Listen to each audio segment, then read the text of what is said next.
আসসালামু আলাইকুম। মাইক্রোসফট এক্সেলের এই পর্বে আপনাদের সবাইকে স্বাগত জানাচ্ছি। তো আজকে আমরা মাইক্রোসফট এক্সেলের খুবই গুরুত্বপূর্ণ একটি জিনিস দেখব। এটি হচ্ছে ভি লুকআপ কমান্ড। তো এই ভি লুকআপ কমান্ডটা খুবই গুরুত্বপূর্ণ এবং মাইক্রোসফট এক্সেলের বিউটি বাড়িয়ে দিয়েছে এই ভি লুকআপ কমান্ড। তো ভি লুকআপ কমান্ডের মাধ্যমে কি করা যায় সেটি আগে আমি আপনাকে একটু বলি। মনে করি যে আমাদের এখানে একটা টেবিল আছে। এই টেবিলে আমার এখানে সংখ্যাগুলো আছে এবং সংখ্যাগুলার এখানে হচ্ছে ওয়ার্ডে অর্থাৎ কথায় লেখা আছে। তো এই একটা টেবিল আর একটা টেবিলে এখানে শুধু কিছু সংখ্যা আছে, এলোমেলো ভাবে র্যান্ডমলি অনেকগুলো সংখ্যা আছে, কিন্তু এখানে কোনো ওয়ার্ড নাই। এখানে এই টেবিলটাতে প্রথম টেবিলটাতে সংখ্যাগুলো আছে বাম সাইডে এবং ডান সাইডে কলামে ওয়ার্ডে লেখা আছে, আর এই দ্বিতীয় টেবিলটাতে শুধু কিছু নাম্বার আছে র্যান্ডমলি, কিন্তু ওয়ার্ডের এটা লেখা নাই। তো আমরা চাচ্ছি যে এখানে যদি 100টা নাম্বার থাকে এভাবে র্যান্ডমলি, ধরি যে আমি এখানে আরো কিছু দিলাম, এখানে আমার এখন সংখ্যা হয়ে গেল 45টা। তো আমরা এই 45টা এভাবে ওয়ার্ড কথায় লিখতে চাই না। হ্যাঁ, কথায় লিখতে চাই না, যেহেতু সেহেতু আমি কি করব, আমার তো এখানে 1 থেকে 9 সবগুলো এখানে লেখা আছে ওয়ার্ড। তো আমি চাচ্ছি যে এই এই টেবিল থেকে এই লেখাগুলা, এই ওয়ার্ড গুলা এখানে বসাই দেবো। সেজন্য আমার ভি লুকআপ করতে হবে।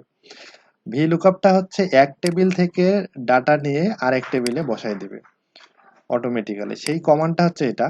ভি লুকআপ লিখতে হবে ইকুয়াল দিয়ে ভি লুকআপের পরে ব্র্যাকেটে দিয়ে সি2। এখানে হচ্ছে সি2 মানে হচ্ছে যে কলামটার সাথে ম্যাচ করে আমরা এই ডাটাগুলো নেব। দেখো আমরা কিন্তু নাম্বার এই কলামটা আর এই নাম্বার কলামটা কিন্তু এক। সো এই ভ্যালুগুলোর সাথে ম্যাচ হয়ে এই ভ্যালুগুলো ম্যাচ হয়েই কিন্তু ওয়ার্ডটা বলবে। তাহলে আমাদের এখানে হচ্ছে কোনটা, সি কলামটা। তাহলে আমি যখন এখানে বসাবো তখন কিন্তু এটা হবে আমার সি2। তাহলে আমি এখানে সি2 বসাবো কমা দিয়ে।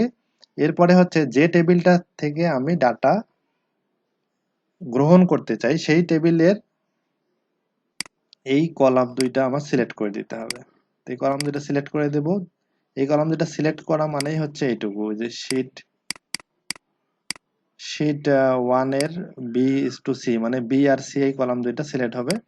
এরপরে 2 মানে হচ্ছে আমার এই দুইটা কলামের, এটা হচ্ছে 1 নম্বর কলাম, বি হচ্ছে 1 নম্বর কলাম, সি হচ্ছে 2 নম্বর কলাম। তার মানে সি থেকে সে ডাটাটা গ্রহণ করবে। আর 0 মানে হচ্ছে যে এই সি2 যে ভ্যালুটা এটার সাথে এক্স্যাক্টলি ম্যাচ হতে হবে, তাহলেই এই ডাটাটা সে বসাবে। আর যদি এখানে 1 দেই তাহলে এক্স্যাক্টলি ম্যাচ না হলেও হবে, কিছুটা আংশিক ম্যাচ হলেই সে ডাটাটা গ্রহণ করবে। যেহেতু আমাদের এখানে নাম্বার আছে 1 2 3 4, আর এখানেও নাম্বার 5 4 1 2 3 4, সেহেতু আমরা এখানে 0 দিয়েছি যাতে এক্স্যাক্টলি ম্যাচ হলেই সে ডাটাটা গ্রহণ করে। তাহলে চলুন আমরা দেখি, আমরা হচ্ছে এই টেবিল থেকে ডাটা নিয়ে এই টেবিলে বসাবো। তাহলে আমরা এই সেলটাতে আমরা ভি লুকআপ করব। তাহলে ইকুয়াল ভি লুকআপ, এরপরে ব্র্যাকেট দিয়ে হচ্ছে যে ডাটাটার যে ভ্যালুটার জন্য আমরা এই কলামে ডাটা বসাবো সেটাকে সিলেক্ট করব। এরপরে কমা কমা দিয়ে হচ্ছে যে টেবিল থেকে আমি ভ্যালু নেব, তাহলে এই এই টেবিল থেকে আমি ভ্যালু নেব শীট 1 এর। তাহলে এই দুইটা কলাম আমার সিলেক্ট করতে হবে। অবশ্যই মনে রাখতে হবে যে যে নাম্বার যে যেটা হচ্ছে আমি ম্যাচ করতেছি সেটা অবশ্যই বামে থাকতে হবে, সর্ববামে থাকতে হবে। যেটার সাথে আমি ম্যাচ করতেছি, যে 1 2 3 4 এটা তো আমার ইউনিক ভ্যালু, এটার সাথে ম্যাচ করেই তো এই ওয়ার্ডগুলা বসাবে। তাহলে এটা অবশ্যই বামে থাকতে হবে। তাহলে এটা হচ্ছে 1 নম্বর কলাম, এটা হচ্ছে 2 নম্বর কলাম। তাহলে আমার এই যে শীট 1 এর এটা নিয়ে নিয়েছে।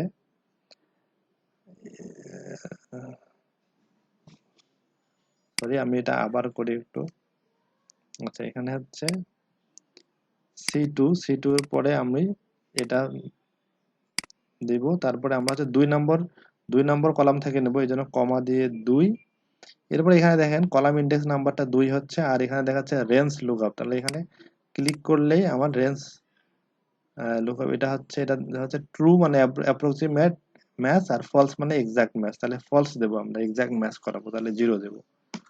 দিয়ে ব্র্যাকেট ক্লোজ করে আমরা এন্টার ক্লিক করলেই দেখবেন যে এখানে এই ওয়ার্ড লেখাটা, যেটা হচ্ছে কথায়, মানে 5 এর কথায় লেখা 5, এটা চলে আসছে। তো এইভাবে যদি আমরা যদি এটা, অথবা এটা যদি টান দিয়ে ধরে নিয়ে যাই যত দূর পর্যন্ত আছে আমাদের সংখ্যাগুলা, দেখুন প্রত্যেকটাই কিন্তু একদম সেম আসছে। 5 এর জন্য 5, 8 এর জন্য 8, 3 এর জন্য 3, এখানে কিন্তু 1 2 3 4 সিরিয়ালই নাই, এখানে কিন্তু র্যান্ডমলি আছে, একটার পর কোনো সিরিয়াল নাই, এই জন্য দেখুন তারপরেও মিলে গেছে।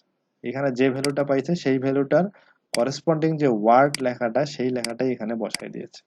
এটা হচ্ছে VLookup এর বিউটি। VLookup দিয়ে এই কাজটা করা হয়। তো আমি আরেকটা বড় এক্সাম্পল দিয়ে বোঝাই, তাহলে আরো সহজ হবে, প্র্যাকটিক্যালি কাজ করতে সুবিধা হবে। আমার এখানে একটা অনেক বড় একটা ডাটাবেজ আছে, এখানে প্রায় 527টা এখানে ইনস্টিটিউট আছে, ডিস্ট্রিক্ট আছে এবং উপজেলা আছে। তো আমি চাচ্ছি যে এই ডিস্ট্রিক্ট গুলা কোন বিভাগের বা কোন জোনের আন্ডারে, সেই জোনটা এইখানে একটা কলাম নেব আমরা বাম সাইডে, এখানে এই কলামে বসাবো। আমরা এখানে দেখলাম জোন। তো জোন লেখার পরে আমার আরেকটা ইয়া লাগবে যেখান থেকে ডাটাটা নিয়ে এসে বসাবে। তাহলে এখানে কিন্তু দেয়া আছে যে এই ডিস্ট্রিক্টটা আছে এবং ডিস্ট্রিক্টটা কোন জোনের আন্ডারে, সেই এখানে 64টা ডিস্ট্রিক্টেই আছে আমার। দেখুন এখানে 64টা ডিস্ট্রিক্ট এবং প্রত্যেকটা ডিস্ট্রিক্ট কোন জোনের আন্ডারে সেটা এখানে দেয়া আছে। তাহলে এই 64টা থেকে আমি ডাটা নিয়ে আমার এই যে এইখানে বসাবো। এখানে কিন্তু আমার রো আছে 527টা, 527টা হোক আর 5 লাখটাই হোক, কোনো সমস্যা নেই, সে বসাই দিবে। তাহলে আমরা হচ্ছে এখানে VLookup বসাবো, তাহলে ইকুয়াল VLookup, এখানে হচ্ছে এইটার জন্য সে বসাবে এটা। তাহলে আমরা ক্লিক করলাম C2। এরপরে আমরা যে এক্সেল শিট থেকে ডাটা নিয়ে আসবো সেই এক্সেলে যাব, এখানে যাব, এখান থেকে এটা সিলেক্ট করব আগেরটার মতোই। সিলেক্ট করার পর এখানে হচ্ছে এটা 1 নম্বর কলাম, 2 নম্বর কলাম, তাহলে এখানে আমরা 2 নম্বর কলাম থেকে ভ্যালুটা নিয়ে আসবে আর এটা এক্সাক্ট ম্যাচ হতে হবে, এই জন্য আমরা 0 দেব। তাহলে আমরা এন্টার করলে দেখুন এই ভোলা হচ্ছে বরিশালের আন্ডারে, বরিশাল জোনের আন্ডারে, তাহলে এখানে চলে আসছে। এরপর আমরা যদি এখানে ক্লিক করি তাহলে দেখুন যে প্রত্যেকটা ডিস্ট্রিক্ট যে জোনের আন্ডারে, সেই জোন ফেনী চিটাগাঙ্গের আন্ডারে, নোয়াখালী চিটাগাঙ্গের আন্ডারে, গাজীপুর ঢাকার আন্ডারে চলে আসছে, যেটা জামালপুর ময়মনসিংহের আন্ডারে, যেটা যেই জোনের আন্ডারে সেইটার কিন্তু সেই জোনটা চলে আসছে। বগুড়া রাজশাহী, জয়পুরহাট রাজশাহী, নওগাঁ রাজশাহী, এরপরে নীলফামারী রংপুর ঠাকুরগাঁও নগরের আন্ডারে। তো এইভাবে VLookup দিয়ে খুব সহজেই এই কাজগুলো করা যায়। তো আশা করি VLookup নিয়ে আপনাদের আর কোনো প্রবলেম হবে না। শুধু একটা জিনিস অবশ্যই মনে রাখতে হবে যে যে টেবিলটা থেকে আমরা ডাটা নিয়ে আসবো, পিক করব, সেই টেবিলে এই কলামটা অবশ্যই বামে থাকতে হবে, অর্থাৎ যেটার সাথে যে ডাটার সাথে ম্যাচ করে অন্য ডাটাটা পিক করবে, এটা তো আমাদের হচ্ছে মেইন ডাটা, এটার সাথে ম্যাচ করে না এই জোনের ডাটাটা নিয়ে আসবে সে, এই জন্য আমার ডিস্ট্রিক্টটা অবশ্যই বামে থাকতে হবে।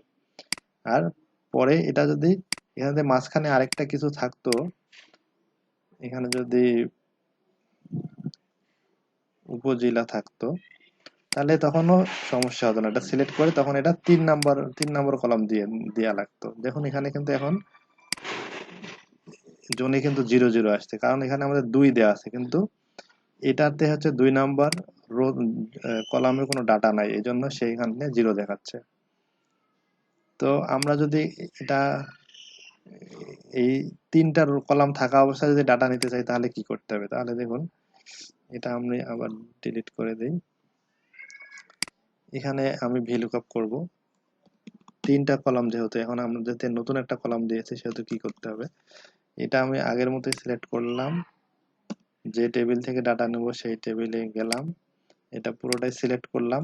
এটা যেহেতু 1 নম্বর কলাম, এটা এখন 2 নম্বর কলাম, এটা এই জোনটা এখন 3 নম্বর কলাম হয়ে গেছে, এই জন্য এখানে 3 দিতে হবে, আগে এখানে 2 ছিল, এই জন্য এই উপজেলা কলামটা নিয়ে আসার পরে ডাটাগুলো হারায় গেছে, তাহলে এখানে 0 দিতে হবে। তো দেখুন আমরা আবার আগের মতো ডাটা চলে আসছে, খুব সহজ। আচ্ছা, এই ডাটাগুলো তো এখানে শুধুমাত্র এই যে আমার ইয়া হয়ে আছে, রুলস দেখাচ্ছে, মানে হচ্ছে আমি যদি এই মেইন টেবিলটা যদি চেঞ্জ করি তাহলে এটাও চেঞ্জ হয়ে যাচ্ছে। তাহলে আমি যদি চেঞ্জ করতে না চাই, তাহলে যাতে এটা আমার ফিক্সড হয়ে থাকে এই জন্য আমার পুরোটা সিলেক্ট করে কপি করলাম, কন্ট্রোল-C দিয়ে, বা এখানে কপি করলাম, কপি করে এখানে বসাই দেবো আমরা। রাইট বাটন ক্লিক করে এই যে শুধু ভ্যালুস ক্লিক করলে দেখুন এখানে কিন্তু আর এই ইয়াটা নেই, আমার যে VLookup এর যে কমান্ডটা সেই কলামটা নেই, এটা কিন্তু এখন ফিক্সড হয়ে গেছে। যার ফলে কি হবে, আমার মেইন টেবিলটা যদি এখন চেঞ্জও হয় এটা যদি আমরা ডিলিট করে দেই বা এখানে যদি আরেকটা কলামও নেই, তারপরেও কিন্তু আমার যেখানে আমরা পিক করে ডাটা বসাইছি সেটা কিন্তু চেঞ্জ হয়নি, আর হওয়ার কথাও না, কারণ আমরা এখানে কমান্ডটা তুলে দিয়ে শুধু ডাটাগুলো ভ্যালুগুলো নিয়েছি, রাইট বাটন ক্লিক করে এখান থেকে ভ্যালুটা নিয়েছি। তো এইভাবে আপনারা খুব সহজেই আশা করি VLookup এর কাজ করতে পারবেন। VLookup সম্পর্কিত আরো কোনো সমস্যা হলে বা প্রবলেম হলে আপনারা এই ভিডিওতে নিচে কমেন্টে অবশ্যই জানাবেন। আমার ভিডিওটি লাইক দিবেন এবং শেয়ার করতে ভুলবেন না, আমার চ্যানেলটি সাবস্ক্রাইব করবেন। তো ধন্যবাদ সবাইকে, আসসালামু আলাইকুম।